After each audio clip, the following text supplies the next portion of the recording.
खाना सजा के दूंगी। आइए आपको मिलवाते हैं इस कहानी की मुख्य किरदार रमा से, जो कि खुद को खाने की क्वीन मानती थी। साफ शब्दों में कहूँ तो कुकिंग की ब्रांड एम्बेसडर। और मेरी ससुराल वाले, ओ माय गॉड, तुम्हें क्या बताऊँ मैं। पिछले महीने ना मम्मी ने घर पर बुलाया था मुझे, पर मेरी सास ने मुझे जाने ही नहीं दिया। कहती है, बहू तेरे हाथ के खाने की इतनी बुरी आदत लग गई है कि तेरे पीछे से हम रेस्टोरेंट पे भी खाना नहीं खा पाएंगे। अब बताओ अकेली मैं कहाँ कहाँ जाऊँ, किस किस के लिए खाना बनाऊँ। वहाँ पापा कहते हैं तुम्हारे हाथ के खाने को मिस करता हूँ, या मेरे ससुर जी मेरे बनाए खाने को रेस्टोरेंट के खाने से भी बेटर बताते हैं। सही में? चल झूठी, मैं नहीं मानती। तू सही नहीं कह रही है, क्योंकि जितना मुझे याद है जब शादी के पहले मैं तेरे यहाँ आई थी तब तूने मुझे जली हुई रोटियाँ खिलाई थी। अरे मेरी प्यारी बहन, वो दिन गए, तब मैं कंवारी थी, अब मेरी शादी हो गई है। भले मेरी शादी को 2 महीने हुए हैं, पर शादी के पहले मैंने इंस्टेंट खाना बनाने की क्लासेस कर ली थी। वो 20 दिन वाली? क्या 20 दिन में खाना बनाइए और अपने पति के पेट में भूख की आग जलाइए, वही वाले क्लासेस ना?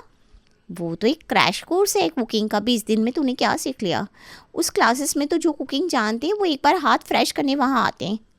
अरे तो मुझे कौन सा पूरा खाना बनाना सीखना था, मुझे भी बस थोड़ी बहुत टेक्निक की ज़रूरत थी जो वहाँ जाकर मिल गई, और फिर जो हुआ वही तो बता चुकी हूँ मैं। रमा ये कह रही थी कि उसके फ़ोन पर उसके हस्बैंड का कॉल आने लगता है। इस रमा ने फिर बैंगन की सब्जी बना दी। कितनी बार कहा है कि मुझे बैंगन मत दिया करो, पर फिर भी दे देती है, और अब फ़ोन भी नहीं उठा रही। No bro, I am done. 2 minute, और अब मैं यहाँ नहीं रुक सकती। मेरे हस्बैंड ने अभी लंच करा होगा, तारीफ़ करने के लिए कॉल कर रहे हैं। अब एक बार यही शुरू हो गए ना तो 1 घंटे तक फ़ोन नहीं रखेंगे। कहेंगे रात में ये बना देना, वो बना देना, मुझे निकलना होगा। ओके, तुम लोग एंजॉय करो। और अपनी सहेलियों के सामने लंबी लंबी फेंक कर रमा रेस्टोरेंट से बाहर निकलकर सुमित को कॉल लगाती है। 3 बार फ़ोन कर चुका हूँ मैं। ज़रूर अपनी सहेलियों के बीच बैठी हुई होगी। अरे भाई, पति फ़ोन कर रहा है तो कोई काम होगा ना। ऐसा तो रोज़ फ़ोन नहीं करता मैं, पर मेरी तो कोई इज्जत ही नहीं है। और ये खाना दिया है तुमने मुझे टिफ़िन में। रमा, मैंने तुम्हें बोला था मुझे कुछ भी दे देना, नमक रोटी दे देना, पर बैंगन मत देना। फिर भी तुमने बैंगन दे दिए। तुम्हें पता है ना मुझे बैंगन की सीरत से ही नफ़रत है। बैंगन की सीरत तो बहुत अच्छी है, तुम्हें उसकी सूरत पसंद नहीं है। और हाँ प्लीज़ सुमित, मेरे बनाए हुए खाने को लेकर कुछ मत कहो। बड़ी मेहनत से बनाती हूँ मैं खाना, और सच में मैंने बैंगन बहुत अच्छा बनाया था। टेस्ट करके ही तो पैक किया था टिफ़िन में। अब दिन रात इतनी मेहनत करती हूँ, उसके बाद भी पता नहीं क्या कमी रह जाती है मेरे खाने में, जो तुम कभी भी मेरी तारीफ़ नहीं करते।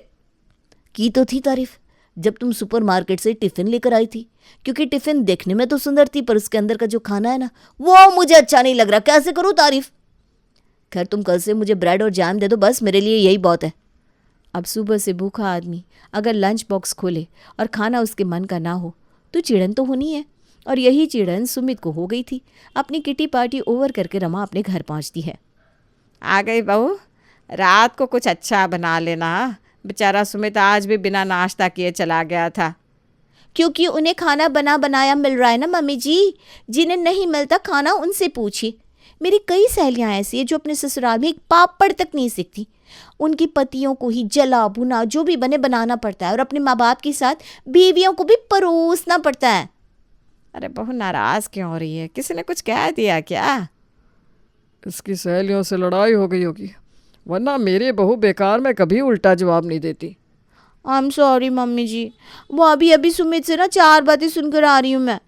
रात को मैंने वीडियो में देखा था कि बैंगन खाने के बड़े फ़ायदे होते हैं। आजकल तो आप देख रही हैं ना किस तरह सुमित दिन रात काम करते हैं, और खाने में क्या ढूंढते हैं? सिर्फ आलू।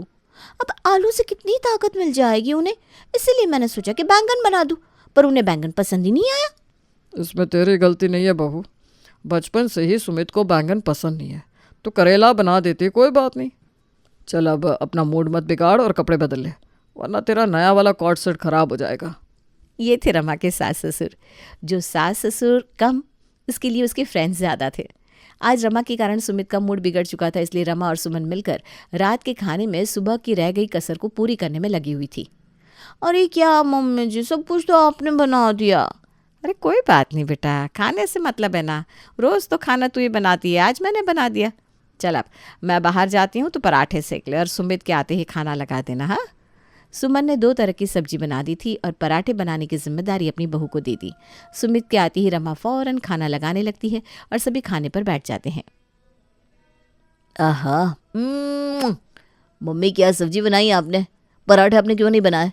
आपके हाथ के पराठों की बात ही कुछ और है। और ये जो खाना इतना अच्छा हुआ है ना, ये और अच्छा हो जाता अगर पराठे भी आपके हाथ के होते, खास करके वो नमक अजवाइन के पराठे। ये क्या बात हुई? रोज बनाती हूँ मैं खाना, पर आज तक ऐसा एक दिन नहीं हुआ जब मम्मी पापा या सुमित मेरे खाने की तारीफ करे। और आज मम्मी ने खाना बना दिया तो उनकी तारीफ पर तारीफ हुई जा रही है। ये बात तो है सुमित की मम्मी, खाना तो आप एक नंबर बनाती है। खाना खाकर सभी अपने कमरों में चले गए, पर रमा को नींद नहीं आ रही थी। अपनी फ्रेंड्स के सामने तो मैंने ऊंची ऊंची फेंक दी कि मेरे ससुराल वाले मेरे बनाए खाने के बिना रह नहीं सकते, पर यह सच्चाई तो है नहीं। कोई भी मेरे खाने की तारीफ ही नहीं करता यहाँ। तभी रमा के दुख को और बढ़ाने के लिए ज्योति उसे कॉल कर देती है। और बता बहन, क्या हो रहा है? अरे क्या होगा, खाना बनाया है, सभी को खाना खिलाया आराम से, सभी खाकर सोने भी चले गए। मैं अभी बस सोने जा रही थी, तू बता। अरे वाह ज्योति, क्या खाना बनाती हो तुम, मज़ा ही आ जाता है कसम से। मन तो करता है तुम्हारे हाथ चूम लूं। ये कर रही हूँ मैं, कसम से बताती हूँ यार। मैंने कभी नहीं सोचा था कि अरेंज मैरिज में इतना अच्छा पति मिल जाएगा मुझे। मैं उनके सामने कुछ भी परोस दूँ, ऐसे तारीफ करते मेरी कसम से थकान मिट जाती मेरी। रमा का मन पहले ही दुखी था, अब विनोद की अपने बीवी के बनाए खाने पर की तारीफ को सुनकर उसका मन और ख़राब हो जाता है। अगली सुबह नाश्ता बनाते बनाते भी रमा के दिमाग में यही बात घूम रही थी। ऐसा क्या करूँ मैं कि सब मेरे बनाए खाने की भी तारीफ करें?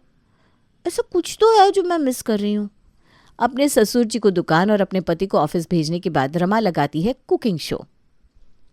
फिर से वही गलती अनन्या, ये कैसे सर्व की है आपने डिश?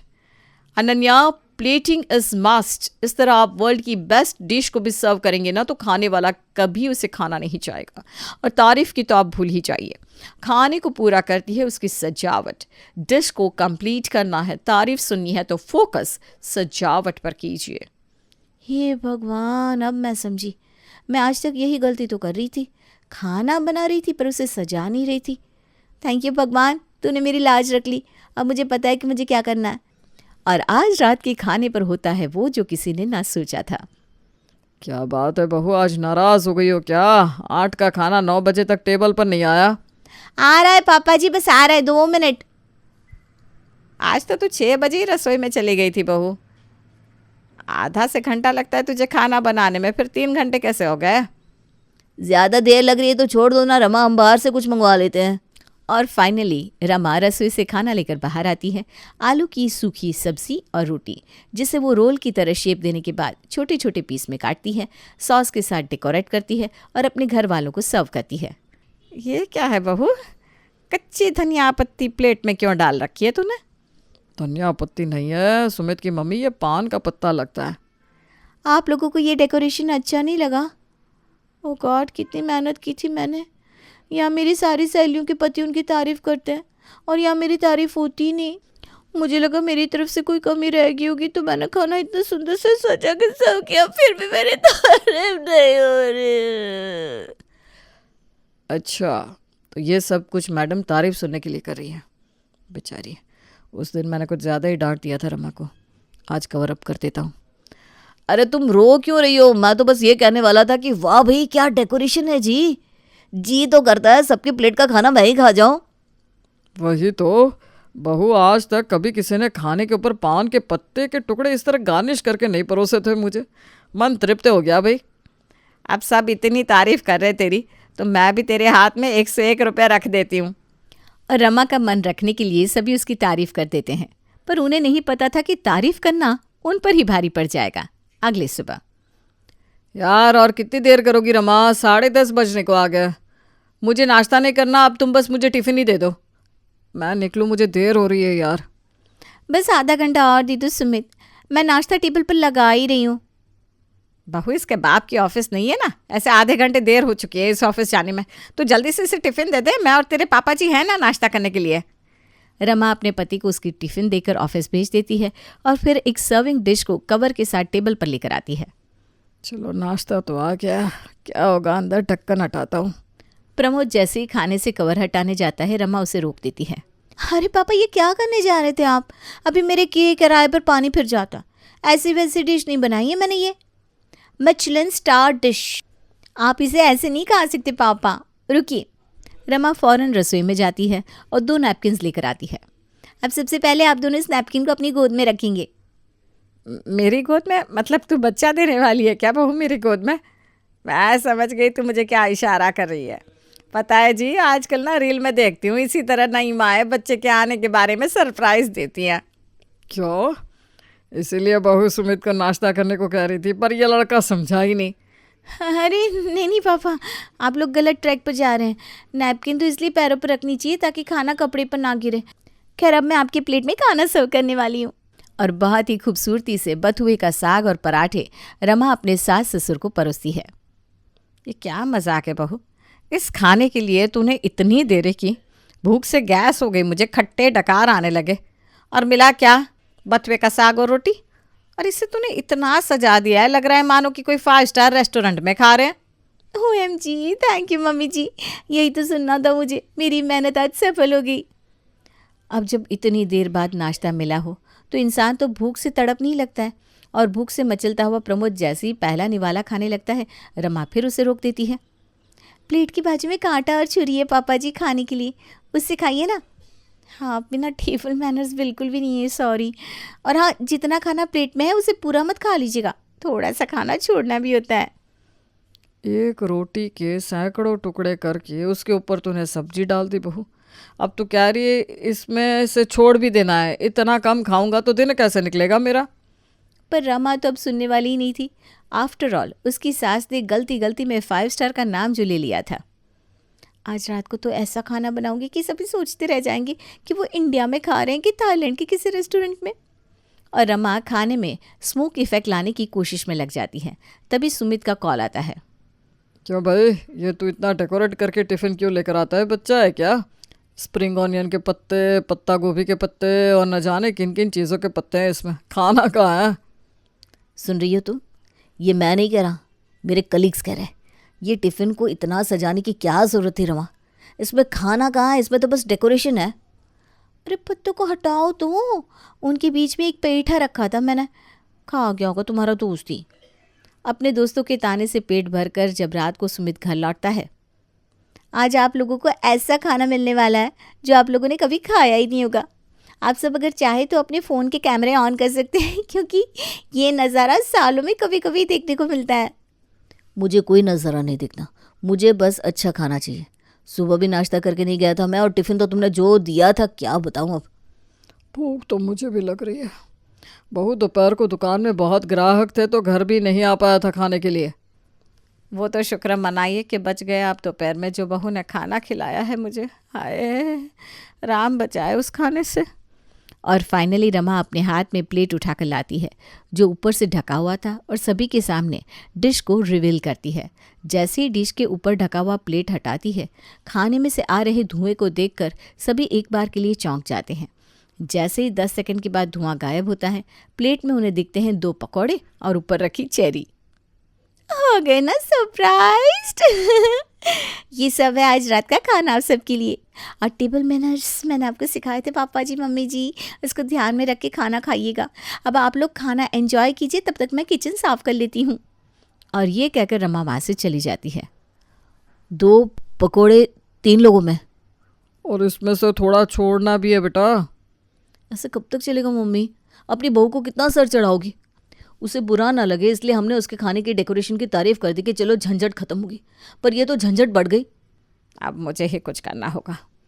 और अगले दोपहर सभी के जाने के बाद सुमन अपनी बहू के पास जाती है और क्या देखती है कि वो टीवी में कुकिंग शो के एपिसोड देख रही है।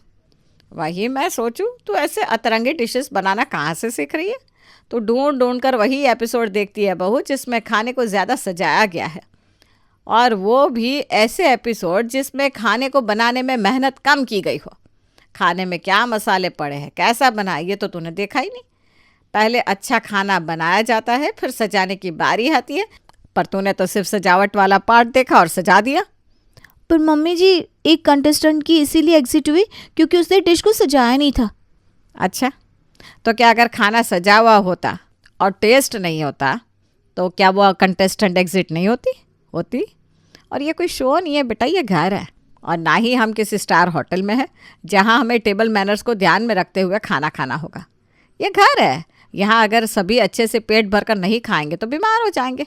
फिर कहाँ से आएंगे पैसे, कैसे क्या होगा? I am so sorry mummy ji, इस बारे में तो मैंने सोचा ही नहीं। और सच बताओ तो खाना सजाने के चक्कर में मैं भी बहुत थक जाती हूँ।